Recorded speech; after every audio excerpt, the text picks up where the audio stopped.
हम जो बात कर रहे थे कल, हमने जो चर्चा की थी, ये बहुत ज़्यादा महत्वपूर्ण है आपके एलटी की परीक्षा के दृष्टिकोण से। यहाँ से आपका निश्चित रूप में एक क्वेश्चन अवश्य बनेगा। हम बात कर रहे हैं नई शिक्षा नीति 2020। ये कौन से नंबर की, भारत के इतिहास में अगर हम बात करें, कौन से नंबर की शिक्षा नीति है? तीसरे नंबर की। तीसरे नंबर की ये शिक्षा नीति। पहले नंबर की कौन सी है? सर पहले नंबर के 1968 वाली। हाँ, यहाँ पर लिखा है, इतना पढ़ लो। देखो यहाँ पर जो जारी करने की जो तिथि थी, नई शिक्षा नीति को जो जारी किया गया था, वो किया गया था 29 जुलाई 2020 को। और जारीकर्ता कौन था? मानव संसाधन विकास मंत्रालय द्वारा इसको क्या किया था? जारी कर दिया गया था। ठीक है, किसके द्वारा जारी किया गया था? कि मानव विकास जो मंत्रालय है, इसके द्वारा इसको किया गया था, जारी किया गया था। और अगर हम बात करें तो इस ये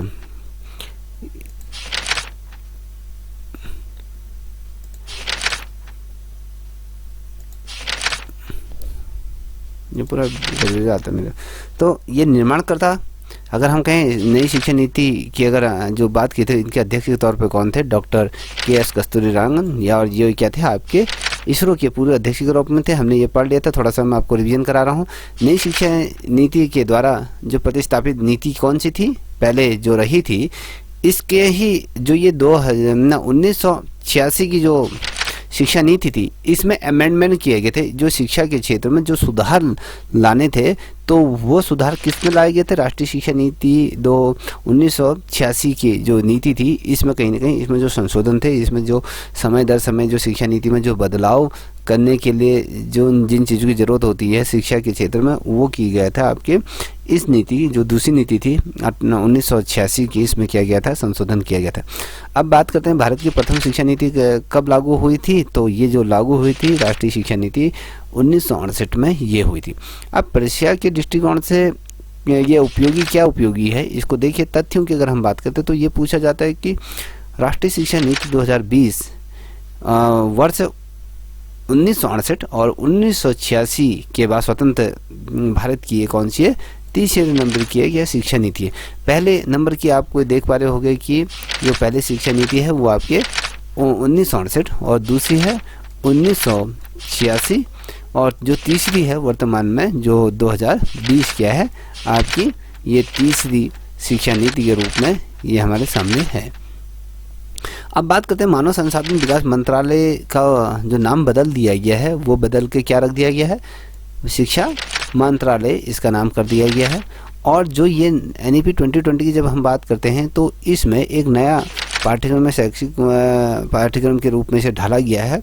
जो पहले हमारी जो शिक्षा नीति थी, अगर आप मुदालिर आयोग पढ़ोगे, तो कोठारी आयोग पढ़ोगे, तो हमारे उसमें क्या थी? 10+2+3 की क्या थी हमारी जो शिक्षा नीति थी? कौन सी थी बताइए, बोलिए। 10+2। हाँ, ये 10+2+3 ये जो थी, ये शिक्षा नीति इस पे आधारित थी। अब जो नया जो आया, जिसमें हमने संशोधन किया, अब ये बना दिया हमने 5+3+3+4 का ये मॉडल हमने ये ले आए। अब पहले जहाँ हमने कहा 10+2 की बात करी, तो 10+2 को किसमें 5+3+3+4 में इसमें हमने विभाजित कर दिया। तो हमने कल आपसे कहा था कि जो ये बाटे के 3 वर्ष की अगर हम बात करें, तो आंगनवाड़ी या प्री स्कूल जो होते हैं, तो 2 वर्ष के साथ ही यहाँ पर आती हैं, और 3 से 6 वर्ष के आयु के जो बच्चे हैं, तो ये आते हैं। 2 वर्षीय जो शिक्षा रहेगी वो आपके 1 से लेकर क्या 2 तक के जो बच्चे हैं, उनको कौन सी 2 वर्षीय, और 3 वर्ष से जो अगर मैं कहूँ जो 6 से लेकर 8 तक का जो ये बच्चों का जो क्रम है, वो आपके इस कैटेगरी के अंतर्गत आता है। 5वीं, हमने यहाँ पर 5वीं इसलिए लिखा है क्योंकि ये जो आती है आपके फाउंडेशन कोर्स के अंतर्गत आ जाती है, जिसे हम किंडरगार्टन के अगर रूप में अगर कहें, जो नर्सरी प्ले ग्रुप जो होते हैं जो बच्चे वहाँ पढ़ते हैं। और जो तीसरा जो हमने कहा 5+3 की बात करें, तो ये कक्षा 3 से 5 तक के बच्चों के लिए है। इनकी आयु जो होनी चाहिए ये आपके 8 से 11 वर्ष की होनी चाहिए। ये जो कॉन्सेप्ट है 3 प्लस वाली, हमने कहा कि ये प्राथमिक स्तर पे ये होगी।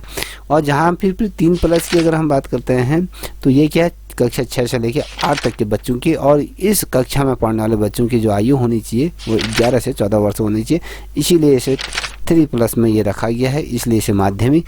और सेकेंडरी स्कूल की अगर हम बात करते हैं 9 और 10, और साथ ही 9 से आपके 12 तक की अगर हम बात करते हैं, +4 की हमने यहाँ पर बात करते हैं, तो यहाँ पर आपके +4 आप देख पा रहे होंगे, यहाँ पर सेकेंडरी स्कूल में ये बच्चे होंगे। और आयु क्या रहेगी आपकी, 14 से 18 वर्ष के इसमें बच्चे रहेंगे।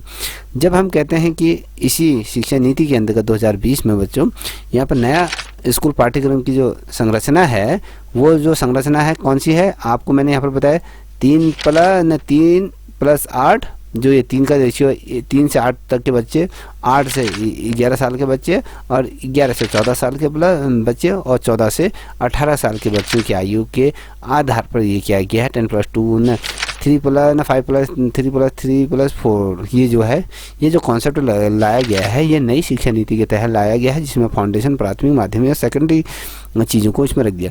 अब आप इस प्रकार से समझिए, जो फाउंडेशन होता है वो 5 का होता है, प्राथमिक में 3 का होता है, फिर माध्यमिक में 3, और जो लास्ट है वो आपकी 4 उसमें इसको विभाजित किया। अब देखिए, इसी शिक्षा नीति में पहले ये नहीं था कि जो कक्षा 9 में जो बच्चा पढ़ता है वो क्या कर सकता था, अपने सब्जेक्ट नहीं चुन सकता था, जो इंटर में जाके वो सब्जेक्टों का चयन करता था, उसको साइंस साइड लेनी है, आर्ट्स साइड लेनी है या कॉमर्स है।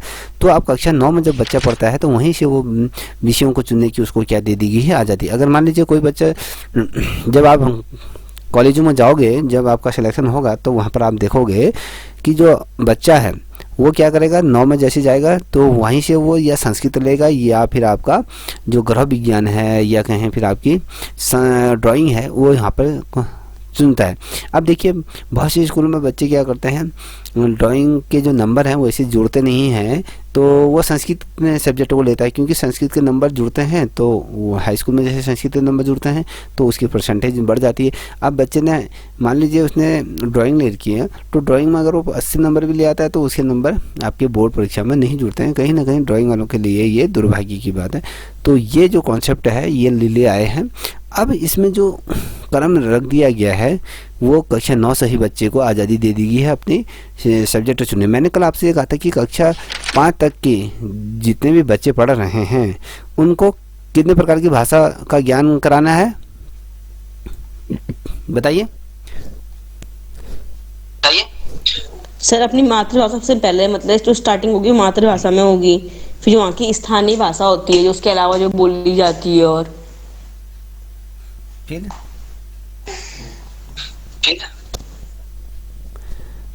तीसरी कौन सी है? हमने कहा कि देखिए, यहाँ पर हमने कहा एक तो मातृभाषा जो स्थानीय तौर पर होती है, एक क्षेत्रीय भाषा। अगर मैं जिस क्षेत्र में रहते हैं, जैसे उत्तराखंड की, मैं कहूँगा उत्तराखंड में हिंदी भी है और संस्कृत भी है, तो इसको में भी पढ़ाया जा सकता है, ये भी तमाम चीज़ें इसमें अंदर। तो कहने का मतलब है मातृभाषा आपकी जो है स्थानीय भाषा और क्षेत्रीय भाषा में इसमें कार्य किया जाएगा, इसको नहीं रोक सकता है कोई भी, ठीक है। अब यहाँ पर कहते हैं कक्षा 6 में अगर वोकल वेकेशन कोर्स यहाँ पर शुरू कीजिए, जो छुट्टियों में भी बच्चा क्या करेगा, कहीं ना कहीं कोर्स को या कोई इसको प्रोजेक्ट दिया जाएगा या फिर उसको असाइनमेंट दिया जाएगा, ये तमाम चीज़ें। अब यहाँ पर देखिए, मैंने कल कहा था कि नई शिक्षा नीति 2020 के अनुसार शोध करने वाले छात्रों के लिए स्नातक की डिग्री को कितने वर्ष की कर दी, 4 वर्ष की कर दी। अब ये बताओ, कोई बच्चा, मैं इसको छिपा देता हूँ, अगर बताइए कोई बच्चा 1 साल का BA करता है तो उसको कौन सी डिग्री मिलेगी, या वो 2 वर्ष में जाता है, वो फिर 3 वर्ष में या चौथे वर्ष में अगर क्या आता है, ये वाला कॉन्सेप्ट मुझे समझाओ, मैंने कल आपको समझा रखा है। सर, अगर 1 साल का उसको खाली सर्टिफिकेट मिलेगा। अगर हमने BA करा और 1 साल में हमने छोड़ दिया तो हमको सर्टिफिकेट मिलेगा, और अगर हम 2 साल का करते हैं BA और फिर हम छोड़ते हैं हमको डिप्लोमा मिलता है, और अगर हम 3 साल पूरे करेंगे तब हमको डिग्री मिलेगी। ठीक है। और अगर 3 साल का है तो तब, और 3 साल में, या फिर 3 साल में 4 साल में क्या मिलेगा, या फिर 3 साल में 4 साल में क्या मिलेगा सर? डिग्री मिलेगी ना, डिग्री मिल जाएगी ना, तीसरे साल में भी मिल जाएगी ना, डिग्री मिल जाएगी ना, तीसरे साल में भी मिल जाएगी। बिल्कुल सही है। अब देखिए, यहाँ पर मैंने कहा कि 2020 के अनुसार अगर हम कहें तो स्नातक की डिग्री को क्या कर दिया, 3 वर्ष से जो पहले थी अब उसको 4 वर्ष ये कर दिया गया है। स्नातक पाठ्यक्रमों की अगर पढ़ाई की बात करें 3+4 वर्ष की ये होगी, 3 से 4 वर्ष की ये होगी। अब स्नातक अगर हम बात करते हैं तो 1 वर्ष में अगर कोई 1 वर्ष अगर पूरा करता है, अगर उसने एडमिशन ले लिया, किसी कारणवश वो आगे की पढ़ाई नहीं कर सकता, तो उसको एक क्या दे देगी यूनिवर्सिटी, एक प्रमाण पत्र दे देगी। और 2 वर्ष का अगर वो कार्य पूरा करता है तो उसको डिप्लोमा की श्रेणी में उसको रख दिया जाएगा। अगर वो 3 वर्ष से करता है तो 3 वर्ष बाद उसकी पढ़ाई अगर छूट जाती है तो उसको डिग्री जो कोर्स है वो दिया जाएगा। और देखिए अगर वो 4 वर्ष पूरा करता है तो उसको शोध के साथ डिग्री दी जाएगी, कहने का मतलब उसको पीएचडी के साथ क्या दी जाएगी, आपको डिग्री यहाँ पर दी जाएगी, याद रखना, ठीक है। 3 वर्ष का जब कोर्स पूरा होता है बच्चा तो उसको क्या दिया जाएगा, डिग्री दिया जाएगा। 4 वर्ष पूरा करता है तो शोध के साथ उसको डिग्री दी जाएगी, याद रखना। अब नई शिक्षा नीति 2020 में एमफिल को क्या कर दिया गया, समाप्त कर दिया गया है, याद रखिएगा। अब 4 वर्षीय स्नातक के पश्चात आप पीएचडी या फिर डी फिल के लिए आप प्रवेश करते हैं। अगर आपने 4 वर्ष का स्नातक कोर्स कर लिया है तो आप चौथे वर्ष के पश्चात आपको क्या करना पड़ेगा, पीएचडी में या फिर आप डी फिल में आप क्या ले सकते हैं, प्रवेश लेते हैं। पहले क्या होता था, 3 वर्षीय आपका क्या होता था, ग्रेजुएशन होता था और 2 वर्षीय आपका पीजी होता था। पीजी के बाद जब 2 वर्ष कंप्लीट होते थे उसके बाद आप क्या कर सकते हैं, पीएचडी या फिर डी फिल की इसमें क्या करते हैं, प्रवेश लेते हैं। अब यहाँ पर इसके थोड़ा विपरीत हो गया है कि 4 वर्ष से अगर आपने बीए कंप्लीट कर लिया है, 4 वर्षीय स्नातक अगर कर लिया है तो उसके बाद सीधे आप क्या है, पीएचडी में आप एडमिशन लगते हैं और डी फिल में भी क्या लगते हैं, आप एडमिशन यहाँ पर ग्रहण कर सकती हैं। जहाँ पर हम शोध कार्य की अगर बात करते हैं, शोध कार्य को बढ़ावा देने के लिए आप क्या कर दिया है, नेशनल रिसर्च फाउंडेशन का यहाँ पर गठन कर दिया है कि अधिक से अधिक लोग क्या करेंगे, शोध कार्यों को संपादित करेंगे, अधिक से लोग इनका झुकाव इस क्षेत्र के लिए हो, तो सरकार ने ये किया। अब देखिए स्कूलों, जो पहले स्कूल दूर हुआ, देखिए स्कूलों से दूर हो रहे हैं 2 करोड़ बच्चों को अब यहाँ पर मुख्य धारा में लाने का प्रयास किया जाएगा। कभी क्वेश्चन बन जाए कौन सी ऐसी शिक्षा नीति थी जिसमें 2 करोड़ बच्चों को मुख्य धारा में लाने की प्रयास किया गया था, 1968 या 1986 या 2020 या इनमें से कोई नहीं।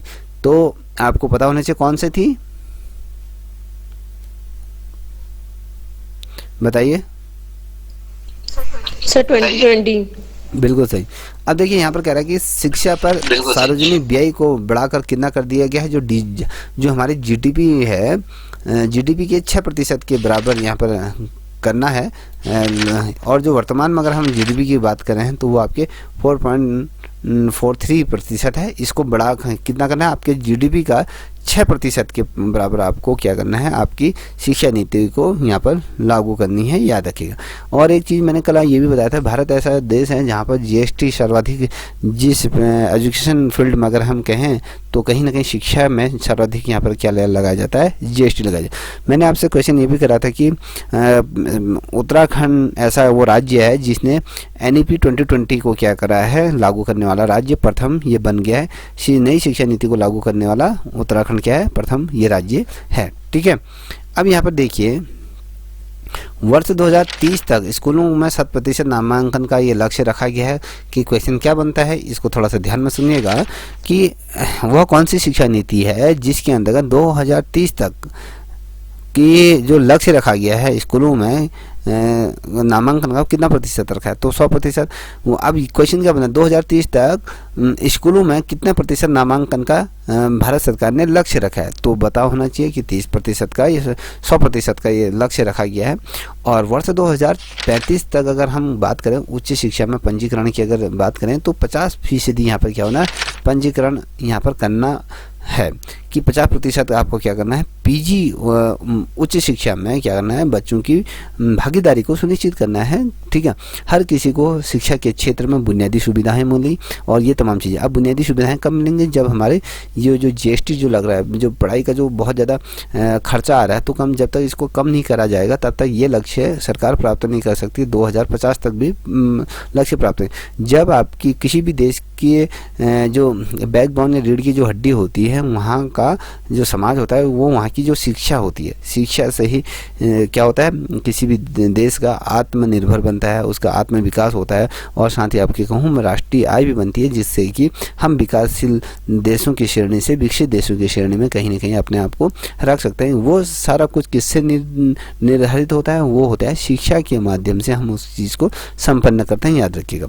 जब हम बात करते हैं स्कूलों में बोर्ड परीक्षा वार्षिक के स्थान पर आप क्या हो गया, सेमेस्टर के आधार पर ये होगी। अब देखिए पहले क्या होता था, आज भी अगर हम देखते हैं, क्योंकि अभी जब NEP 2020 जब लागू हो जाएगा पूरी तरीके से उत्तराखंड में, तो जो बोर्ड की जो परीक्षाएं होती थी वर्ष में एक बार क्या होती है, पेपर होता है। जैसे अभी मार्च के महीने में पेपर समाप्त हुए हैं, अब क्या होगा आपके सेमेस्टर के आधार पर 6 मई अगर हम कहें तो 2 सेमेस्टर इसमें होंगे, 6 मई में और सालाना, इसमें 2 क्या होंगे आपकी बोर्ड की परीक्षाएं, उसके आधार पर उसके अंकों के आधार पर आपका क्या होगा फाइनल रिजल्ट यहाँ पर जारी होगा, याद रखिएगा। अब यहाँ पर क्या कर रहा है, एक नई और व्यापक स्कूली शिक्षा के लिए, देखिए एक नई और व्यापक स्कूली शिक्षा के लिए राष्ट्रीय पाठ्यक्रम रूपरेखा NCFSE 2020 के लिए NCERT द्वारा विकसित ये किया जाएगा। अब देखिए हम अगर बात करते हैं स्कूली जो शिक्षा की अगर बात करते हैं, तो इसके लिए जो पाठ्यक्रम की रूपरेखा जो तैयार करेगा वो कौन करेगा, 2020 और 21 के लिए जो विकसित की गई थी वो NCFSE के द्वारा क्या की गई थी, 2021 और 20 के लिए किया गया था। अब NCERT ही द्वारा क्या किया जाएगा, जो स्कूली शिक्षा का जो पाठ्यक्रम है इसी पर बेस पूरे भारत में क्या होगा आपका ये जो पाठ्यक्रम में लागू होगा। अगर आप देखोगे अभी भी भारत में सभी जगह क्या है NCERT बेस पर क्या है पूरी शिक्षा व्यवस्था निर्धारित है। अगर आप पब्लिक स्कूल में भी जाओगे NCERT पर ही आधारित है, उनको बस ये है कि भाई वहाँ पर वो एक्स्ट्रा कुछ किताबें जोड़ते हैं जिससे कि उनकी क्या हुई जो प्राइवेट स्कूल की चांदी इसलिए बन पाती है कि उनसे ही वो पैसा कमाते हैं, अपनी आवश्यकताओं की परिपूर्ति वो क्या करते हैं, जो छात्र हैं उन छात्रों से जो बड़ी बड़ी फीसों को जो लाद देते हैं उसकी वजह से क्या करते हैं वो अपनी जो भी आपके रॉ मटेरियल जो कहें या कहें फिर आपकी जो बिल्डिंगों को निर्मित करते हैं या अपने शौक़ों को पूरा करते हैं, वो किससे करते हैं, बच्चों के द्वारा जो पैसा दिया जाता है। जो किसी बुक की अगर मैं कहूँ 50 रुपये कीमत है तो उसमें 250 रुपये की कीमत वो वसूलते हैं। तो ये चीज़ें हो, अगर एक देश एक शिक्षा एक नियम अगर कभी लग जाता है, तो मान लीजिए कोई प्राइवेट स्कूल में भी अगर पढ़ रहा है तो उसकी भी फीस आपकी 50 रुपये होगी या 200 रुपये होगी, वो जो सरकारी में पढ़ा है उसकी भी ये होगी। जब तक एक समानता एक रूपता नहीं आएगी तो हम ये नहीं कह सकते हैं कि जो हमने लक्ष्य रखा है 2030 तक 100% लक्ष्य निर्धारित करने को कभी भी नहीं हो पाएगा। 35 तक उच्च शिक्षा की बात करें तो 50% वो भी नहीं हो पाएगा, ठीक है। अब यहाँ पर देखिए, यहाँ पर कह रहा है कि उच्च शिक्षा में 2020 की जो शिक्षा नीति है उसमें कह रहा है कि उच्च शिक्षा में 3.5 करोड़ नई सीटें जोड़ी जाएंगी। अब ये बड़ा ही जो लिखा गया है, जो NEP 2020 में जो कहा गया कि 3.5 करोड़ नई सीटों को इसमें जोड़ी जाएंगी। किस क्षेत्र में, शिक्षा के क्षेत्र में, उच्च शिक्षा। अब 3.5 अभी इतना ये बहुत बड़ा लक्ष्य ये कह रही है। अब देखिए यहाँ पर क्या कर दिया, UGC AICT या NCTE को हटाकर आप क्या कर दिया, ये देखिए UGC हो गया, ये 2 चीज़ें आपकी जो दिख रही हैं 3 चीज़ें, इसको हटाकर आप क्या कर दिया जाएगा, higher education commission of India का निर्माण किया जाएगा। अब जैसे आप कहते थे विश्वविद्यालय अनुदान जो हम सुनते हैं NCERT की राष्ट्रीय शिक्षा नीति की जब हम बात करते हैं, नेशनल कमीशन की जो टेक्नोलॉजी और एजुकेशन की बात करते हैं, तो ये हटाकर अब क्या हो जाएगा, पूरी एक चीज़ हो जाएगी, संपूर्ण व्यवस्था। अगर हम कहें शिक्षा उच्च शिक्षा के अंतर्गत हम अगर बात करते हैं तो ये higher education commission of India की इसके अधीन ये सारी चीज़ें आ जाएंगी, ठीक है। अब बात करेंगे, देखिए यहाँ पर थोड़ा सा समझ में आ रहा है आप लोगों के, यस सर, ठीक है।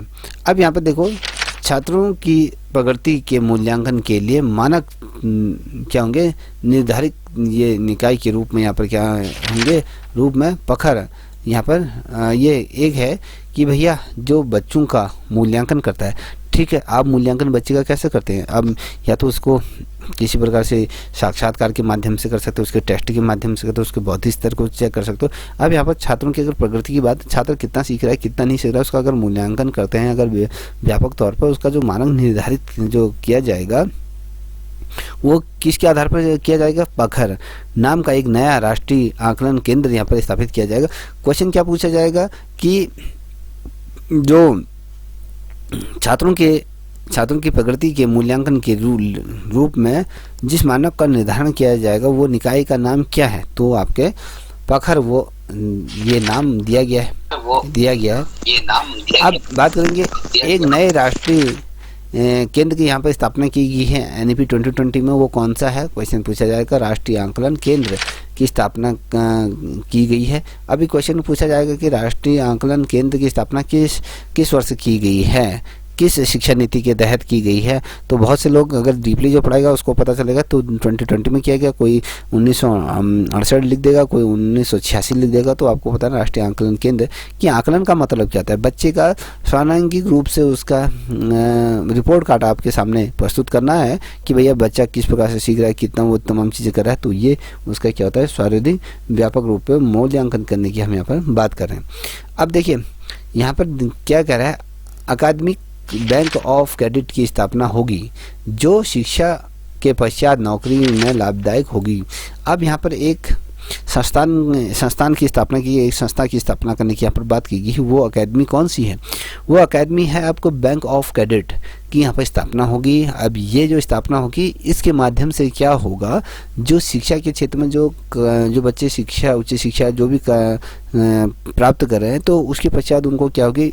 नौकरी में कहीं ना कहीं ये लाभदायक ये होगी। तो नए नए प्रयास, नई शिक्षा नीति में ला रहे हैं। हमने देखा कि 1968 की अगर बात करें, 86 में देखा तो कहीं ना कहीं चाहे मुदागी आयोग की बात करें, चाहे कोठारी आयोग की बात करें, तो हर किसी ने अपने नए नए सिफारिशें दी। सिफारिशों के माध्यम से उन चीज़ों को लागू करने की बात की गई। चाहे शिक्षा के क्षेत्र में सुधार करने की बात कहीं या फिर अन्य क्षेत्रों में सुधार करने की बात करें, तो कहीं ना कहीं चाहे वो बच्चे के बौद्धिक तौर पर किया जाए, शिक्षा के क्षेत्र में किया जाए, या पाठ्यक्रम के क्षेत्र में क्या ये कहें जो शिक्षक है, शिक्षक को किस प्रकार से आपको पूरा योग्य होना चाहिए। योग्य कैसा? वो B.Ed होना चाहिए, आपके शायद TT निकालना होना चाहिए, LT का पेपर निकालना चाहिए, साक्षात्कार फेस किया होगा। तो कहीं ना कहीं हम एक ऐसे कुशल शिक्षक की सिफारिश करेंगे। तो ये तमाम चीज़ें होती हैं। अब देखिए शिक्षकों के लिए राष्ट्रीय प्रोफाइल नामक क्या गया? NPST, ये राष्ट्रीय, यहाँ पर लिखा राष्ट्रीय अध्यापक शिक्षा परिषद वर्ष 2020 यहाँ पर विकसित किया जाएगा। अब देखिए शिक्षकों के लिए कौन सा परिषद को यहाँ पर निर्मित किया गया है? क्वेश्चन बनता है। ठीक है, तो शिक्षकों के लिए राष्ट्रीय क्या है? प्रोफेशनल मानक जो तैयार किया जाएगा वो किसके द्वारा तैयार किया जाएगा? तो ये किया जाएगा राष्ट्रीय अध्यापक शिक्षा परिषद द्वारा 2022 में इसको विकसित किया जाएगा। ये कहा गया है किसके द्वारा?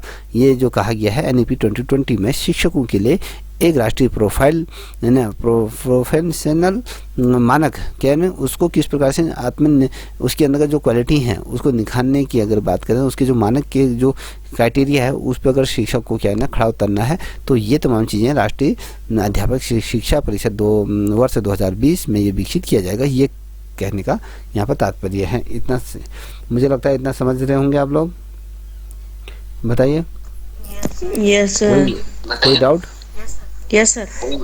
कोई डाउट नहीं सर? नहीं। ठीक है, अब देखिए हम जो बात करें सीखने और मूल्यांकन करने और योजना बनाने के लिए प्रशासन को बढ़ावा देने के लिए और प्रौद्योगिकी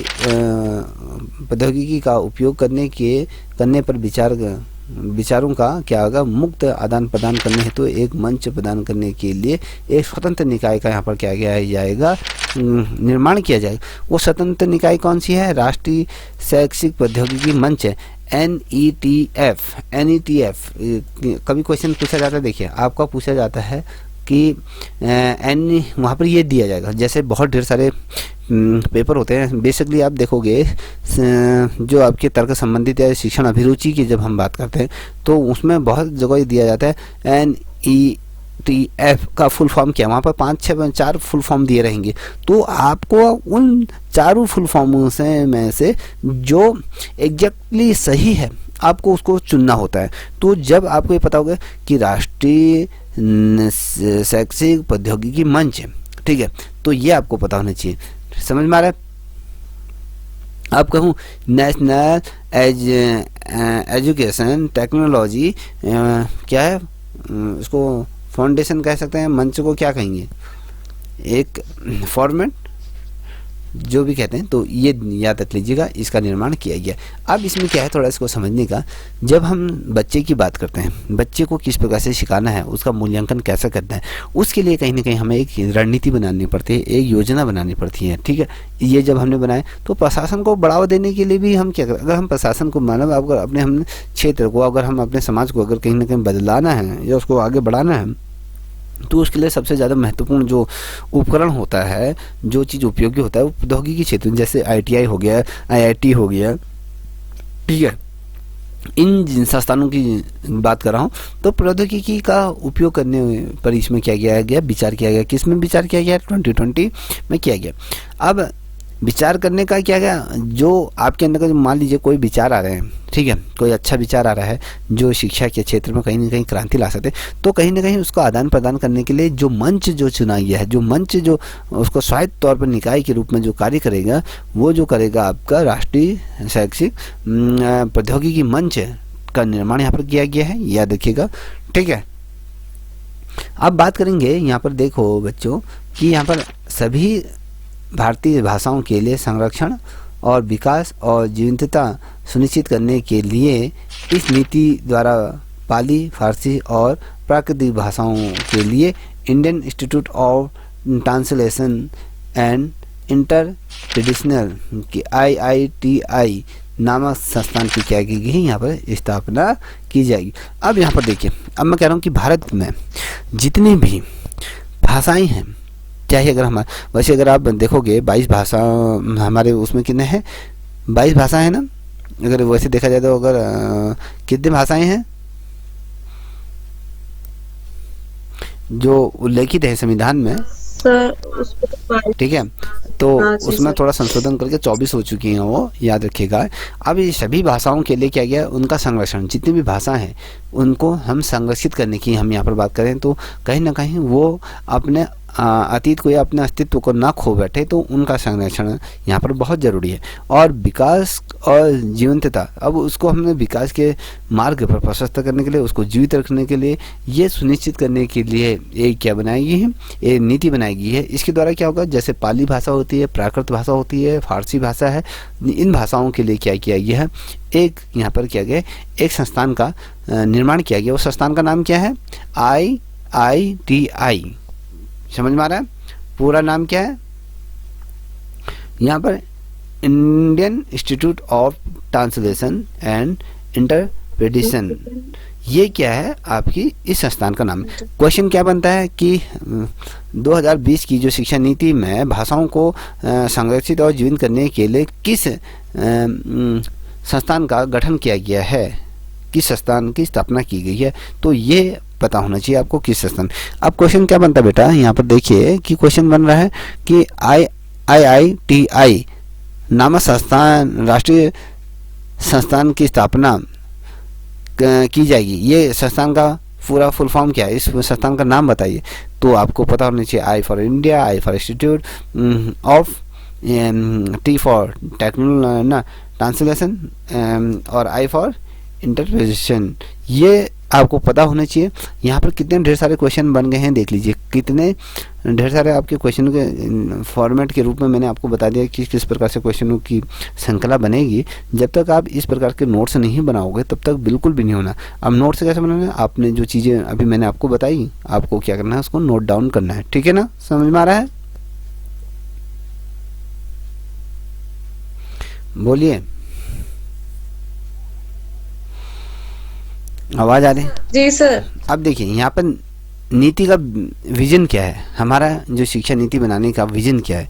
अब विजन क्या है, यहाँ पर विजन को देखिए कि भारतीय मूल्यों से विकसित शिक्षा प्रणाली को बढ़ावा देना है। भारत के मूल सिद्धांत जो हैं, उन मूल्यों से निकलने वाली जो विकसित शिक्षा प्रणाली है, उसको कहीं ना कहीं बढ़ावा देना है, जो सभी को उच्चतर गुणवत्ता युक्त शिक्षा प्रदान करे और भारत को वैश्विक ज्ञान महाशक्ति बनाकर एक जीवंत और न्याय संगत ज्ञान समाज और समाज में बदलाव बदलने के लिए प्रत्यक्ष रूप से योग्य प्रदान करें। अब ये क्या है, समझ में आ रहा कुछ कि भैया 2020 की जो शिक्षा नीति थी उसका मूल उद्देश्य क्या है, उसका जो दूरगामी जो सोच थी, विजन जो था, सोच जो रखी है कि भैया भारतीय जो मूल्य में जो जिस प्रकार से शिक्षा व्यवस्था जो प्रणाली चल रही है उस प्रणाली को और ज़्यादा विकसित करना है, उसको बढ़ावा देना है, जिसकी वजह से क्या होगी, जो उच्च स्तर की अगर हम कहें, उच्चतर स्तर की अगर कहें, बहुत बेस्ट क्वालिटी की क्या मिले हमारे देश में, जो शिक्षा में कहीं ना कहीं गुणवत्ता युक्त शिक्षा यहाँ पर हमें दें। और उससे क्या होगा, जब हम अच्छी शिक्षा देंगे, मैंने आपसे कहा ना, किसी भी देश की अगर प्रगति की अगर बात करते हैं, अगर वो आगे बढ़ रहा है तो उसकी उस देश की बढ़ने की अगर मैं कहूँ तरक्की कर रहा है तो उस देश में शिक्षा बेहतरीन होनी चाहिए। शिक्षा बहुत अच्छी आ रही तो देश खुद पे खुद क्या करेगा, आपका आगे बढ़ेगा, सशक्त होगा, विकसित होगा। राष्ट्र निर्माण और राष्ट्र हित, समाज हित, ये तमाम चीज़ों का ये क्या होगा, जब अच्छी शिक्षा अगर होती है तो पहले परिवार, फिर गांव, फिर क्षेत्र, फिर समाज, फिर जिला, फिर प्रदेश, फिर राज्य, फिर क्या कहूँ जो राष्ट्रीय स्तर पे, फिर कहते हैं अंतर्राष्ट्रीय स्तर पे वैश्वीकरण का क्या होता है, कहीं ना कहीं बोलबाला ये होना निश्चित होता है। जब हम वैश्विक ज्ञान महाशक्ति बनकर क्या करें, अब वैश्विक ज्ञान या महाशक्ति कहने का मतलब है कि भारत की शिक्षा इतनी अच्छी शानदार होनी चाहिए जो कि विश्व में इसको लोग क्या करें, अडॉप्ट करें, इसकी जैसी शिक्षा व्यवस्था सब लोग क्या अडॉप्ट करें। क्या आपको लगता है कि ये विजन हमारा कभी भी बन पाएगा कि जो अन्य देश हैं, सभी देश, विश्व के जितने भी देश हैं, वो सभी देश क्या करें, भारत की शिक्षा व्यवस्था को अपने आप में अडॉप्ट करें? हो सकता है ऐसा?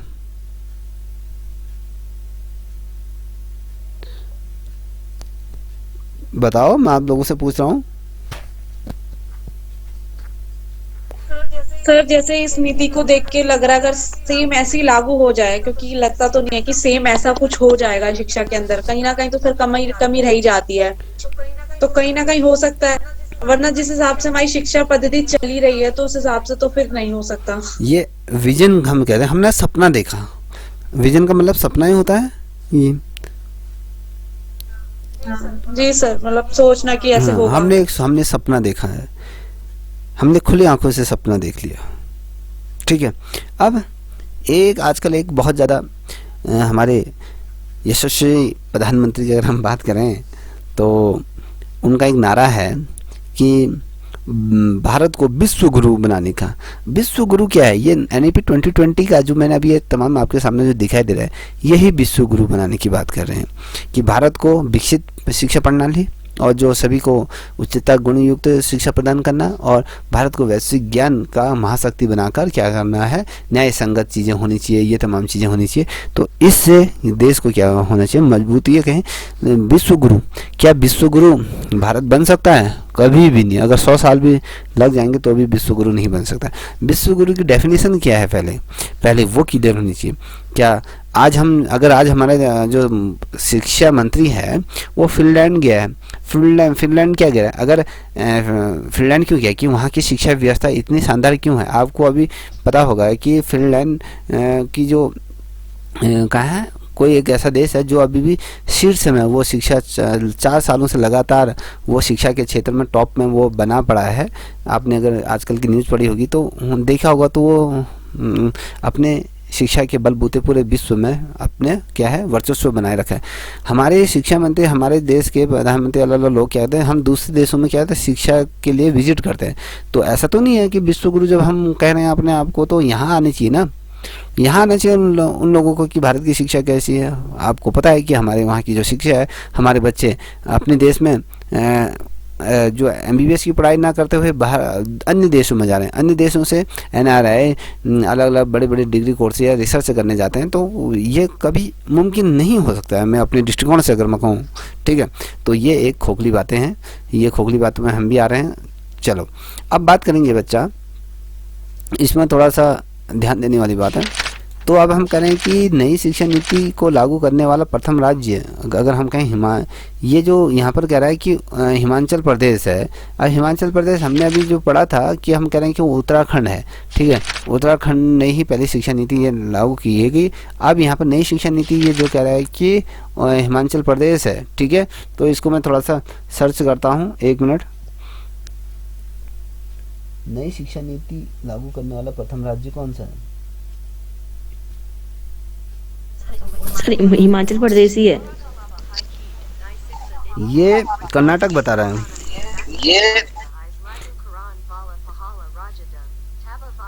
यहाँ पर ये जो बता रहा है, गौरतलब है कि नई शिक्षा नीति 2020 की जो घोषणा करते वक्त कर्नाटक इसे लागू करने वाला पहला राज्य था, जहाँ तब वहाँ बीजेपी की सरकार थी। देश की शिक्षा में 34 साल बाद जो बदलाव हुए थे उसे राष्ट्रीय शिक्षा नीति एनईपी 2020 की जो हम बात करें, कर्नाटक में राजनीति की ये भेंट चढ़ गई थी। तो ये कह रहा है, अब 1 मिनट थोड़ा सा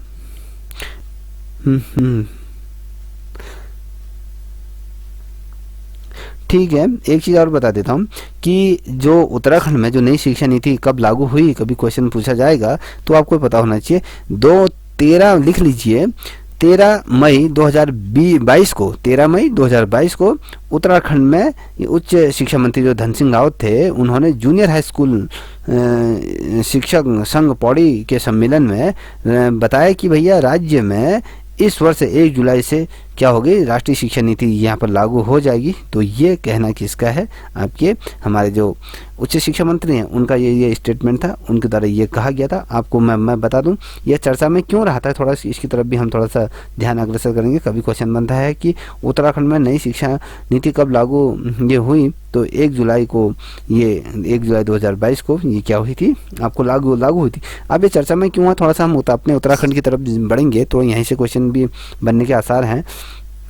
13 मई 2022 को अगर हम बात करें, 13 मई 2022 को उत्तराखंड के जो शिक्षा मंत्री ने कि भैया पौड़ी के सम्मेलन में ये कहाँ पर ये सूचित किया गया था कि भैया कि उत्तराखंड में ये शिक्षा नीति लागू होगी। तो आपको पता होना चाहिए, ये आपका जो जूनियर हाई स्कूल था, जूनियर हाई स्कूल के जो शिक्षा संघ की अगर मैं बात करूँ, पौड़ी का सम्मेलन था, वहाँ पर राज्य को ये बताया गया था कि 1 जुलाई से आपकी राष्ट्रीय शिक्षा नीति एनईपी लागू ये हो जाएगी। अब अगर कुछ अभी पूछा जाता कि इसके बिंदु क्या रहे, और उत्तराखंड में एनईपी को लागू करने वाला देश का ये पहला राज्य ये बन गया। याद रखना, एनईपी 2020 को जो लागू करने वाला जो राज्य है वो मैंने आपको सही कहा, मेरी जानकारी में था, पढ़ा था मैंने, तो उसके आधार पर बता रहा हूँ कि ये इसे लागू करने वाला जो राज्य की बात करूँ तो ये आपका कौन है, आपका देश का ये पहला राज्य बन गया। ये इसने क्या करा, इसको लागू नहीं करा होगा, थोड़ा इस पर हिमाचल प्रदेश ने, ये हिमाचल प्रदेश था तो ये लागू नहीं की थी इसने, इस पर कॉन्सेप्ट जैसे कि ये भेड़ चढ़ गई थी ये तमाम चीज़ें। तो जो जिसने लागू शिक्षा नीति को जिसने लागू करा वो देश, वो राज्य कौन सा है, आपका उत्तराखंड है। और मैं आपको बता दूं, प्राथमिक से माध्यमिक कक्षाओं तक अगर पाठ्यक्रम की अगर हम बात करते हैं तो इसी शिक्षा नीति के तहत यहाँ पर उत्तराखंड में तैयार किया गया था। और राज्य सरकार की अगर मैं बात करूँ तो 12,000 स्कूलों में 12,000 स्कूलों में यहाँ पर क्या किया गया, उत्तराखंड में स्मार्ट क्लासों के जरिए ये बनाई जा रही है। और ठीक है, याद रखना। और आपको बताऊँ, कस्तूरी जो रंगराजन थे, जिसको मैंने कहा कि इसके जो अध्यक्ष थे, तो उनकी अध्यक्षता में जो ये रिपोर्ट आई तो इसके आधार पर 2020 की जो शिक्षा नीति थी उसका उद्देश्य क्या था, आपके 1986 की जो शिक्षा नीति की में जो उसमें जो चीज़ें 1986 की जो शिक्षा नीति थी उसमें जिस प्रकार से कमावेश कमियाँ आ रही थी, उन कमियों को दूर करने के लिए जो भारतीय शिक्षा अर्थव्यवस्था का जो कार्यकारिणी थी तो उसके द्वारा इसको संशोधन करने के लिए यहाँ पर जिक्र किया गया था। और इसका अगर मैं प्रमुख लक्ष्य की अगर बात करूँ तो वर्ष 2030 तक के हमने जो बात करी थी, इसमें हमने कहा था कि भैया इसमें 100% क्या होगा, इन्वॉल्वमेंट यहाँ पर हो जाएगा। और केंद्र और राज्य सरकार के सहयोग से शिक्षा के क्षेत्र में अगर मैं बात करूं, केंद्र सरकार और राज्य सरकार दोनों मिलकर जब ये इस क्षेत्र में शिक्षा के क्षेत्र में कार्य करेंगे तो यहाँ पर 6% सार्वजनिक, यहाँ पर 6% इसमें व्यय करने का यहाँ पर लक्ष्य रखा गया है। आपको एक चीज़ बता दूं, जो उच्च शिक्षण संस्थान है उसमें सकल नामांकन अनुपात अगर हम कहें ग्रोस एनरोलमेंट रेटिंग की अगर बात करें तो यहाँ पर 26.3 है और वर्ष 2018 में ये था। ठीक है, तो अब ये बढ़कर कितना हो गया, 50% इसको तय करना ये कह दिया है, तो आपको ये पता होना चाहिए। ठीक है, इतना समझ में आ गया बच्चा? Yes sir. अब क्वेश्चन पूछा जाएगा तो आपको ये पता होना चाहिए कि भैया कब ये हुआ था, ठीक है ना। कभी क्वेश्चन बनता है कि जो राष्ट्रीय शिक्षा नीति जो भारतीय राष्ट्रीय पोर्टल में जो पहली बार जब लागू की थी 1968 के ये रही थी, आपको मैंने बता दिया, ठीक है। कभी क्वेश्चन पूछा जाता है कि एनईपी 2020 का पुराना नाम क्या है, ठीक है। एनईपी का जो पुराना नाम अगर बात करूं तो भारत की राष्ट्रीय शिक्षा नीति जो हम कह रहे हैं 2020 में एनईपी की अगर जो बात करें तो इसे 29 जुलाई को भारत में जो केंद्रीय मंत्रिमंडल द्वारा इसको क्या कर दिया था, इसको लागू कर दिया गया था। तो ये तमाम चीज़ें थी। तो नई शिक्षा नीति राष्ट्रीय शिक्षा नीति 1946 का स्थान इसने ले लिया, आपको ये पता होना चाहिए। अब हम बात करते हैं कि सीखने, यहाँ पर देख पा रहे होगे सीखने के प्रतिफल किस प्रकार से हम सीखने की हम यहाँ पर बात करेंगे। तो इसको यहाँ पर देखिए, ये क्या लिखा है, क्रो एंड क्रो, ये को एंड क्रो, ये बात कर रहा है कि भैया इसमें क्या सीखने का प्रतिफल मतलब जो अधिगम, सीखने के जो आरती हमने जो पढ़ा था ना, ये अधिगम याद आ रहा है? Yes sir. मैं आरती आपने पढ़ा, हाँ या ना? सो गई हो, चली गई? सर मुझे ना आवाज नहीं आ रही। सब हाँ सर, क्या कह रहे हो? मैं कह रहा हूँ हमने सीखने का प्रतिफल, हम अधिगम की जो बात कर रहे हैं तो वो हमने पढ़ा था, याद है आपको? जी सर, अधिगम क्या है अधिगम? हाँ सर, बताइए। जी सर। अधिगम किसे कहते हैं?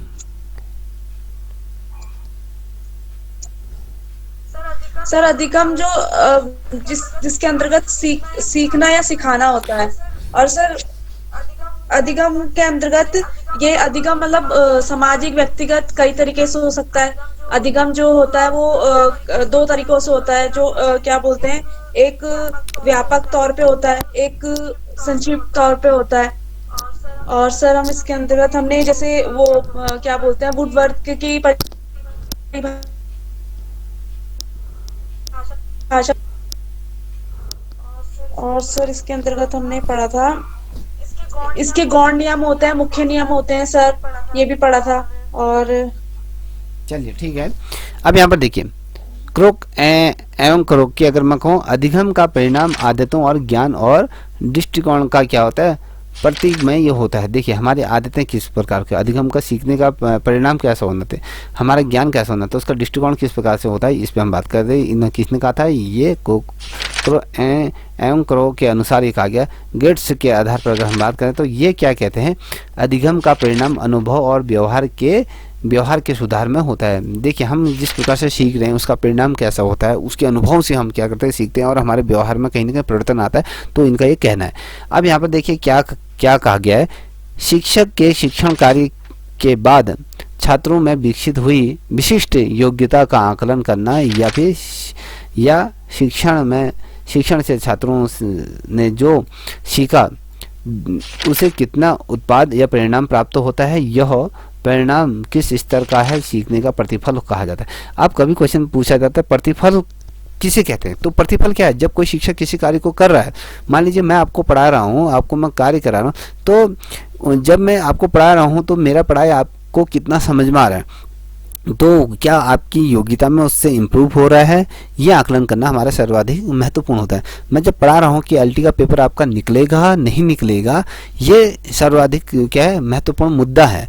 अब ये क्या होता है, शिक्षण से जो छात्रों ने जो सीखा, मैंने जो आपको पढ़ाया, जो हमें क्लासेज हमारे ऑनलाइन नहीं, उससे आपने कितना सीखा और उससे कितना आपका माइंड में ये पैदा हुआ, माइंड में आपने सीखा, और जब ये सीखा और सीखने के बाद आपके मानसिकता ब्रॉड हुई, या कहें आपने जो नोट्स बनाए, जो भी कुछ किया, तो जब बाद में आपने परीक्षा दी, परीक्षा देने के बाद जो परिणाम प्राप्त होता है, ये परिणाम किस स्तर का है। मान लीजिए आपका परिणाम, मान लीजिए आपने 100 में से 85 नंबर का स्कोर कर लिया, और या किसी ने 75 या किसी ने 70, तो ये आकलन करते हैं कि भैया वो कितना आपने सीखा और उसका इनपुट आपने कितना दिया।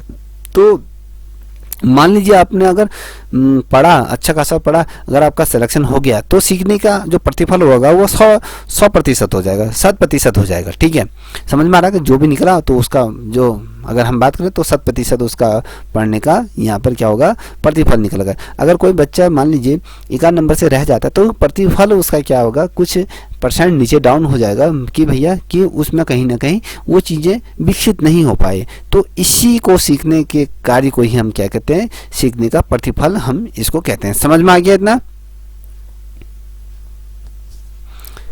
यस अब देखिए सीखने के प्रतिफल की आवश्यकता हम बताइए, बोलो। कोई कुछ बोल रहा था? नहीं ठीक है, सीखने के प्रतिफल की बात कर रहा हूँ कि हम किस प्रकार से सीखते हैं। मैंने अभी आपको उदाहरण देके बताया। पहला प्रतिफल क्यों आवश्यकता होती है, ये देखिए, शैक्षिक उद्देश्यों की प्राप्ति। अगर शिक्षा के उद्देश्यों की प्राप्ति की यहाँ पर जांच यहाँ पर की जाएगी कि भैया किस प्रकार से चीज़ें हुई। RTE 2009 में कहा गया है, ठीक है, राइट टू एजुकेशन में हम जो कहा गया है कि प्रत्येक विद्यार्थी को गुणवत्ता युक्त शिक्षा दी जाएगी। अभी क्वेश्चन क्या बनेगा कि ये किसके अंतर्गत कहा गया है, तो ये जो कहा गया है कि भैया प्रत्येक छात्र को क्या होगा, गुणवत्ता युक्त शिक्षा दी जाएगी, ये कहाँ पर कहा गया था? तो वहाँ पर आपको पता होना चाहिए 2009 की जो राइट टू एजुकेशन शिक्षा थी उसमें कहा गया था, ठीक है। ये इस आधार पर आपको क्या होनी चाहिए, शिक्षा प्रदान होनी चाहिए। अब राष्ट्रीय स्तर पे जो शिक्षा शैक्षिक आकलन जो आकांक्षाओं की प्राप्ति के लिए कार्यों का क्या क्रियान्वयन किया जाएगा, किस प्रकार से ये चीज़ें हुई, कितना सीखा कितना नहीं हो, तो उनका कहीं ना कहीं एक मॉनिटर आप पे किया जाएगा।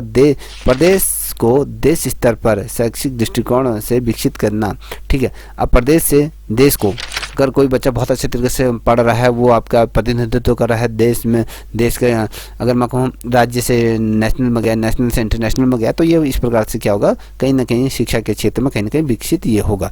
अगर हम बात करते हैं छात्रों को उनकी आयु स्तर के अनुसार कौशल विकास एवं गुणवत्ता युक्त शिक्षा को परिभाषित करने हेतु, अब देखिए कि भैया कोई छात्र है, उसका बौद्धिक विकास जिस कक्षा में वो पढ़ रहा है उसी कक्षा के स्तर का है या नहीं है, या फिर उससे आगे का है, तो ये जो तमाम चीज़ें होते हैं, तो शिक्षा के अंतर्गत कौशल विकास कि भैया उसके जो बहुआयामी जो क्रियाएं हैं या उसके इंद्रियाँ हैं, उन इंद्रियों को कैसे विकसित किया जाए और उसकी गुणवत्ता कैसे होनी चाहिए, पढ़ने में कैसे होना चाहिए, उसमें अशुद्धियों का उच्चारण तो नहीं करें, तो उसकी गुणवत्ता शिक्षक पर यह दायित्व बनता है कि गुणवत्ता शिक्षा वो दे और शिक्षा को इस प्रकार से परिभाषित करें।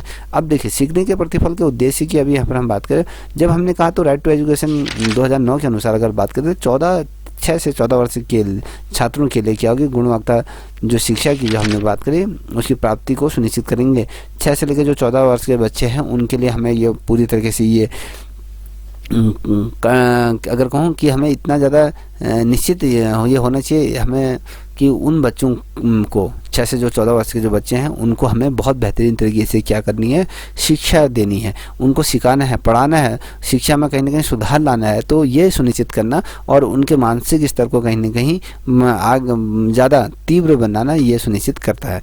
और छात्रों को सीखने की निरंतरता और सीखने की प्रगति स्तर के लिए उनके जो मापदंड यहाँ पर तय करना है कि भैया कोई बच्चा कैसे सीख रहा है, निरंतरता सीख रहा है, सीखने की उसकी स्थिति क्या है, उसकी स्पीड क्या है, वो तमाम चीज़ें एक मापदंड होगा, एक ऐसा मानक होगा, उन मानदंडों पर उसको तय करना होता है। याद रखिएगा जब हम बात करते हैं कि शिक्षण प्रतिक्रिया में सुधार करना चाहिए, हमें जो शिक्षा में आने वाली जो कमियां हैं उन कमियों को कहीं ना कहीं दोष मुक्त करना है, ठीक है। दोष मुक्त युक्त क्या होना, शिक्षा हमें देनी है। जो चौथा बिंदु देख पा रहे हो, शिक्षण से प्राप्त ज्ञान को जीवन में छात्र अपनाकर अपना क्या कर सकते हैं, सर्वांगीण विकास यहाँ पर करने की यहाँ पर बात की कि बच्चा किस प्रकार से अपना सर्वांगीण विकास करता है, अपने बहुआयामी विकास करता है। ये किससे होता है कि जब शिक्षक किसी चीज़ को पढ़ा रहा है उस ज्ञान को वो क्या करता है, मनन करके अपने जीवन में कहीं ना कहीं आगे अपना सर्वांगीण विकास कर सकता है, अपना इन्हें अपने परिवार का भी, अपने समाज का भी, ठीक है। ये तमाम चीज़ें बच्चों की उपलब्धि एवं प्रगति को उनके माता पिता या फिर अभिभावकों को बताकर उन्हें जागरूक करना। कोई बच्चा अच्छा पढ़ाई में है या कुछ आगे अच्छा कर सकता है तो जो टीचर्स है, टीचर का दायित्व बनता है कि छात्र को सही भविष्य की तरफ उसको अग्रसर कराना है, उसके माता पिताओं से उस पर डिस्कस करना है कि अगर आपका बच्चा ड्राइंग में अच्छा है तो उसको आर्टिस्ट के क्षेत्र में, अगर शिक्षा मैथमेटिक्स में अच्छा है तो उसको, चाहे आप साइंस के क्षेत्र में तो उसको उस क्षेत्र में ये जागरूकता कहना है। और देखिए विशेषकर क्या होता है, कुछ छात्र ऐसे भी होते हैं कि अगर बच्चा पढ़ने में कहीं कुछ गलतियां कर रहा है या गलत संगति की तरफ जा रहा है तो तत्काल क्या करना है, शिक्षक का ये निजी दायित्व है कि वो अपने प्रधानाध्यापक के माध्यम से उसके गार्जियंस को क्या करें, उसको तय समय में उसको सूचित करें कि ये चीज़ें हो रही हैं। अब देखिए सीखने के प्रतिफल की विशेषताएं क्या होती हैं। सीखने के प्रतिफल उन जांच बिंदुओं की तरह होती है जो मात्रात्मक गुणात्मक परिवर्तन की पहचान करते हैं। किस प्रकार से कि भैया बच्चा पढ़ रहा है, उसकी गुणवत्ता कैसी है, सही तरीके से कर रहा है, क्या उसमें कोई परिवर्तन तो नहीं आ रहा है, अगर कुछ परिवर्तन आता है तो उसकी पहचान कर सकते हैं। और ये तमाम चीज़ें हैं। इसके प्रतिफल बच्चों के संपूर्ण विकास के लिए अपेक्षित है। संपूर्ण सीखने के अनुसार बच्चे की प्रगति का आकलन करने में ये मदद करती है कि बच्चा किस प्रकार से पढ़ रहा है, उसकी प्रगति कैसे, उसके टेस्ट में कैसा परफॉर्मेंस करता है, तो उसका आकलन करने में ये हमें मदद करता है। सीखने के प्रतिफल के विषयों की अगर हम बात करते हैं तो आंतरिक जटिलताओं और क्या होता है अवस्थाओं में के संदर्भ में आसपास में स्पाइरल की तरह ये जुड़ी रहती है। जिस प्रकार से एक स्पाइरल होता है ना, ऊपर नीचे छल्ले के रूप में, कहीं ना कहीं सीखने का प्रतिफल जो होता है वो अपनी जटिलताओं की जो अवस्थाएं होती हैं उसके अनुसार क्या करता है, वो उस स्पाइरल की तरह क्या होता है, गुदा रहता है। तो कहीं ना कहीं उसमें भी वो चीज़ें लानी होती हैं। अब कहते हैं दीर्घकालीन लक्ष्यों की ज्ञान जो है, जो पूर्व में जो पढ़ा है, जो दूरगामी सोच की अगर हम बात करें, उस लक्ष्य को कहीं ना कहीं ज्ञान करवाते हुए उसको लक्ष्य की प्राप्ति करवाना, या कहें पाठ्यक्रम अपेक्षाओं को विद्यार्थियों को एक समय अंतराल में अर्जित करना होता है। मान लीजिए हाई स्कूल में पढ़ रहा है, हाई स्कूल में जो उसने जो पढ़ा है वो स्टेप उसने पार कर लिया। अगर वो साइंस से पढ़ा है, मैथ पढ़ा है, बायो पढ़ रहा है या आर्ट पढ़ा है, तो उसमें भी वो क्या होना चाहिए, उसके समय अंतराल में वो 1-2 साल का अगर समय दिया है, इंटर अगर मैं कहूँ आपके जो हमने कौन से कहा था आपको, जो सेकेंडरी स्कूल की जो शिक्षा है, उस सेकेंडरी स्कूल में जो चीज़ें पढ़ाई जा रही हैं, तो उस समय में वो ज्ञान को क्या कर ले, वो पूरी तरीके से अर्जित कर ले। ये यहाँ पर ये कहा गया। अब सीखने के प्रतिफल में अगर हम बात करते हैं, अध्यापक में बालक की उपलब्धियाँ क्या हैं, क्या हो सकती हैं, इस समझ को पैदा करते हुए उसे शिक्षण अधिगम की प्रतिक्रिया स्पष्ट से होती है कि भैया मैंने कहा ना कि कोई बच्चा स्पोर्ट्स में बहुत अच्छा है, उसकी उपलब्धि क्या हो सकती है, उसको समझ पैदा करते हैं कि भैया तू इस तरफ को जा, तेरे भविष्य यहाँ को है। तो अधिगम का मतलब क्या होता है, अधिगम प्रतिक्रिया स्पर्श करना, तो उसको सिखाना, उसको सीख देना कि भैया तू इस प्रकार से उसको समझा बुझा के भैया तू इस पर में अच्छा है, तो ये तुम्हारा। अब कक्षावार प्रतिफल होते हैं, जैसे हम कहते हैं कि भाई कक्षावार प्रतिफल क्या हो सकता है, जब आपका रिपोर्ट कार्ड मिलता है तो उसके अनुसार ये प्रतिफल तैयार होता है। अब यहाँ पर देखिए प्रतिफल के प्रकार की अगर हम बात करते हैं, देखिए अधिगम प्रतिफल के प्रकार किस प्रकार से होना चाहिए, यहाँ पर दिया हुआ है। ज्ञानात्मक कौशल को विकसित करना चाहिए, बौद्धिक कौशल को यहाँ पर विकसित होना चाहिए, आपके शारीरिक कौशल के प्रतिफल, ये तमाम चीज़ें, शब्दों का प्रतिफल सही तरीके से, मनोवृत्ति आपकी शानदार होनी चाहिए, तो ये प्रतिफल दिए गए। अब अगर हम कहें तर्क संगत की अगर बात करते हैं तो तर्क संगत किस प्रकार से होना चाहिए, तो इस पर भी थोड़ा सा ध्यान दीजिए। तर्क चिंतन उत्कृष्ट रूप और जटिल मानसिक प्रतिक्रिया है। ये जो तमाम चीज़ें दी गए हैं, गैरेट हैं, बुथवर्थ हैं, मन है, तो इन्होंने अपने क्या दी हैं, थ्योरी दी है। अब गैरेट का क्या कहते हैं, मन में किसी लक्ष्य एवं उद्देश्य को रख कर कर्मानुसार चिंतन करना तर्क है। मान लीजिए मैं कह रहा हूँ कि मुझे IAS बनना है, मैंने अपने मन में एक उद्देश्य बना के रखा है, उसके अनुसार उसमें चिंतन मनन कर रहा है, तो ये मेरा तार्किक है, ये तर्क है मेरा, ठीक है। अब बुद्धवर्थ क्या है, तर्क में तथ्यों और सिद्धांतों जो स्मृति या वर्तमान निरीक्षण द्वारा प्राप्त होती हैं, जो परस्पर मिलाया जाता है या फिर उस मिश्रण का क्या था परीक्षण से वो निष्कर्ष निकलता है। याद रखिएगा ये तमाम चीज़ें इसके। अब जो मन है उसके आधार पर क्या गया है, उस तर्क उस समस्या को हल करने के लिए अतीत के अनुभवों को सम्मिलित रूप में प्रदान करता है। जो हमारे पूर्व के जो अनुभव होते हैं, जो हमारे अतीत के अनुभव होते हैं, अतीत के अनुभवों को हम वर्तमान के अनुभवों से जब साझा करते हैं तो हमारी समस्याओं का हल कहीं ना कहीं निकल जाता है। जिससे क्या होता है, जो हमारे जो पिछले जो समाधान जो नहीं हुए थे, तो समाधानों का प्रयोग करके हल नहीं किया गया था, उसको हम क्या कर सकते हैं, उनको अब हम हल कर सकते हैं। ये तमाम चीज़ें कि हल नहीं किया जा सकता है, तो अब क्या किया जाता है, जो पूर्व का और वर्तमान का ज्ञान का जो मिश्रण होता है, तो हम जो हमारी समस्याएं कहीं ना कहीं उनको सुलझाने की कोशिश करते हैं। तो इसके आधार पर क्या अनुभवों को सम्मिलित रूप प्रदान करता है। पहले तो याद रखना, जिसको केवल क्या कह रहा है, जिसको केवल जो पिछले समाधानों का जो प्रयोग करके हल नहीं किया जा सकता, कि पिछली बार की जो चीज़ें थी उभर के समस्या आते नए वर्तमान में हम उसको हल नहीं कर सकते हैं। तो यह समझ गए होंगे आप क्या करें। अब इसी प्रकार से ग्रेडेशन के आधार पर ग्रेड्स और अन्य तर्क के रूप में ये देते हैं, तो अपनी अपनी थ्योरी देते हैं। अब यहाँ पर देखिए तर्क क्या है, यहाँ पर देखो चिंतन की प्रतिक्रिया है, क्रमबद्धता में पाई जाती है, और तीसरा है कि तर्क व्यक्ति पक्ष या पक्ष विपक्ष में तर्क करते हुए एक निश्चित निष्कर्ष पर पहुंचता है। देखिए जब हम क्या करते हैं, जब दो बच्चों के बीच जब डिबेट होती है किसी मुद्दे को लेकर, तो कहीं ना कहीं उसमें सकारात्मक पक्ष भी निकल के समक्ष आते हैं। तो हम इस निष्कर्ष में निकलते हैं कि भैया जब कहीं पर डिबेट होती है, दो व्यक्तियों के बीच जब डिबेट होती है, तो ये नहीं कि उसमें नकारात्मक पक्ष निकलेंगे, उसमें सकारात्मक चीज़ें होती हैं, उसमें एक अलग अलग चीज़ों को क्या होता है हमारे सामने उभर के समक्ष आती हैं। तो हम ये कह सकते हैं हमारा एक नया पक्ष भी हमें उसमें देखने को मिल जाता है। ठीक है, समझ आ रहा है, यस हो गए। जी सर। देखिए तर्क के प्रकार की अगर बात करते हैं, तर्क के प्रकार क्या हो सकते हैं।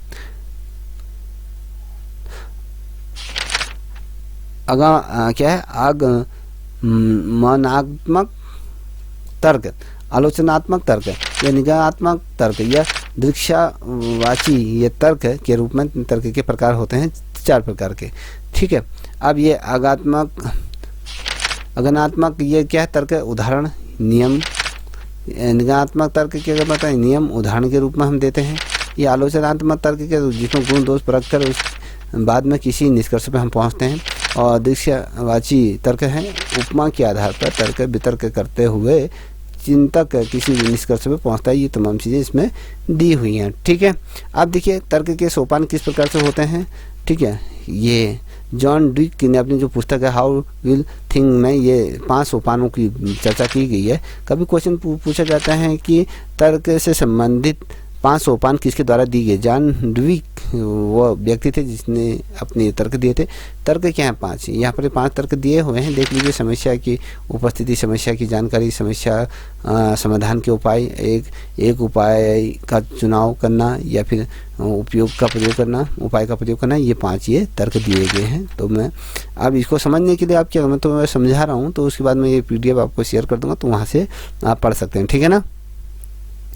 अब देखिए यहाँ पर तर्क विकास की क्या है विधियाँ दी हैं।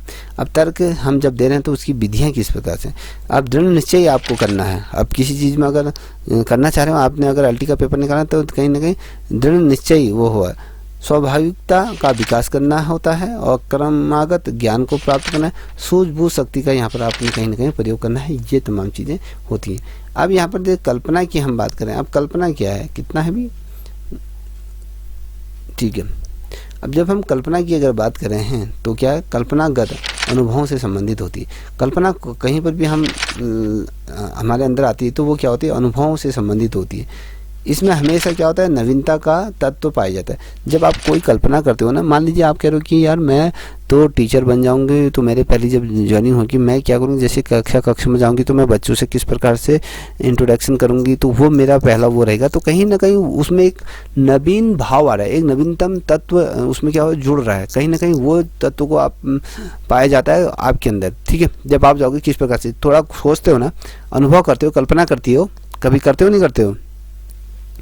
आपने मान लीजिए आप LT का पेपर दे रहे हो, तो आपने जैसे पोस्ट आई हैं तो आपने कितने सपने सजो लिए अभी तक, बताइए भारती। आपने मान लीजिए कल्पना की हम बात करें, जैसे LT का जो पोस्ट निकल चुकी है, तो आपने अभी तक बहुत सपने सजो लिए होंगे, कल्पना कर ली होगी मैं ये करूँगी वो करूँगी, करी यस सर। कि मैं अगर मेरा सिलेक्शन हो जाएगा, मैं कल्पना करूँगी अगर मेरा सिलेक्शन हो जाएगा मैं अपने पति को इसका पूरा क्रेडिट दूंगी और उनके लिए एक गाड़ी खरीदूंगी या कुछ इनकी हेल्प करूंगी। तो एक कल्पना ही है हमारी ना। तो ये चीज़ें क्या है, हमारे एक अंदर एक नवीन तत्व का कहीं ना कहीं विकसित विकास होता है, कहीं ना कहीं वो तत्व हमारे अंदर पाया जाता है। ठीक है, अब बालक को कल्पना में यह अनुभव होता है कि कल्पना से संबंधित अनुभव नवीन है। ये तमाम चीज़ें मैंने आपको बता दें किस प्रकार से होता है।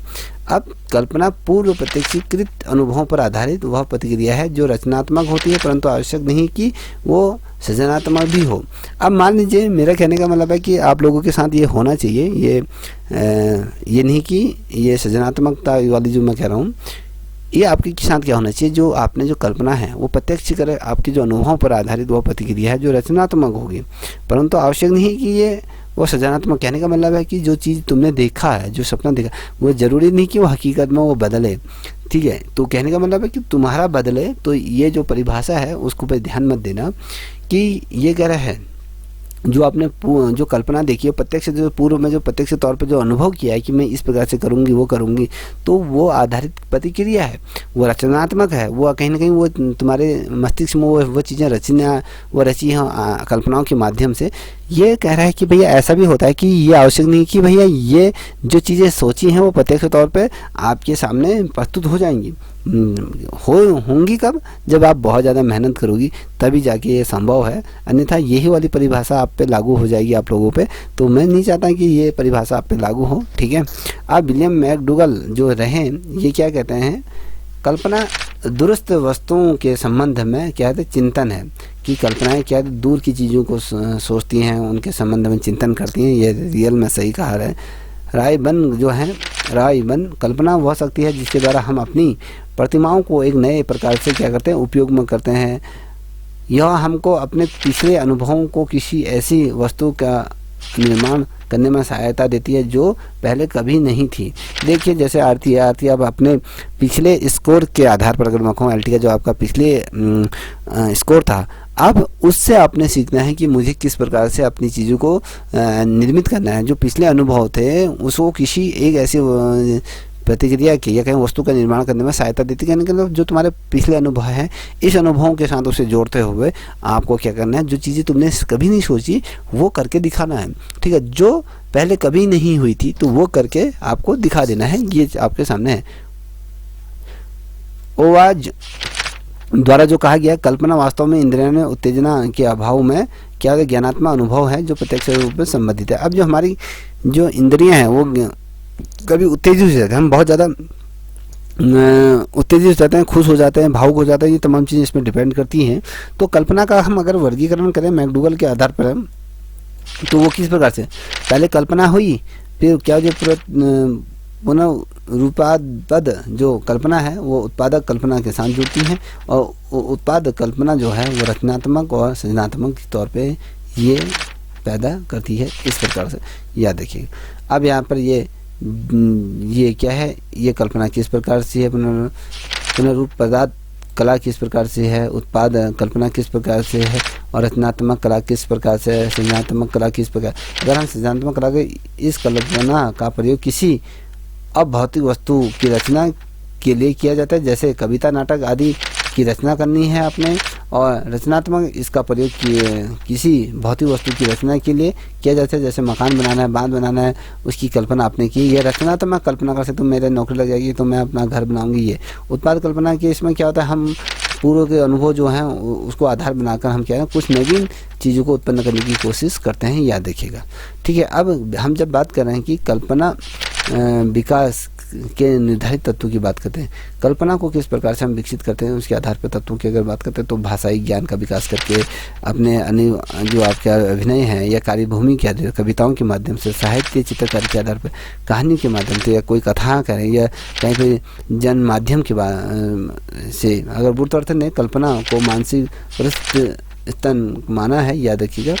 ये तमाम चीज़ें हैं। अब यहाँ पर मोअस विंगो, ये कल्पना व्यक्ति को अपने संसार को व्यवस्था और आनंद के नवीन संसार में कहीं ना कहीं परिवर्तित करने की क्षमता। जो व्यक्ति है, जो कल्पनाशील जो व्यक्ति है, वो कल्पना व्यक्ति को क्या करते हैं, अपने संसार में क्या करते हैं, उनको व्यवस्थित करता है, या कहीं उसको व्यवस्था में रखता है, और उसको कहीं ना कहीं एक आनंद की एक नई चीज़ों में क्या करती है, प्रतिक्रिया कहीं उसको उत्तेजित करती है, या उसको नया चीज़ अनुभव करने का कहीं ना कहीं क्या देती है, अवसर देती है, और उसकी जो क्षमता होती है उस क्षमता में कहीं ना कहीं उसको संजोता है। तो कहीं ना कहीं वो चीज़ें उभर के हमारे जब समक्ष आती हैं तो कहीं ना कहीं परिवर्तित करने में हम सक्षम होते हैं। हम जो चीज़ करें तो उसको कहीं ना कहीं परिवर्तित करके क्षमता में कहीं ना कहीं हम वृद्धि करने का हम अपने आप में मानता रखते हैं। ये तमाम चीज़ें NEP 2020 के माध्यम से हमें समझने में थोड़ा सरलता रही। तो बेसिकली जो पूछे गए हैं आपसे, तो यही पूछा गया है कि ये NEP 2020 कब हुई, कहाँ पर हुई, किस प्रकार से इसे लागू किया गया, ये इसमें क्या क्या तार्किक चीज़ें रही, ये तमाम चीज़ें पूछी जाती हैं। ये बहुत ज़्यादा महत्वपूर्ण वैसे ये टॉपिक है, यहाँ से आपके क्वेश्चन निश्चित रूप में बनेंगे, याद रखिएगा। अगर इसमें दिया है तो ठीक है ना, इतना समझ में आ गया आप सभी के? Yes sir. बोर तो नहीं हो गए? समझ में आया या हाँ या ना?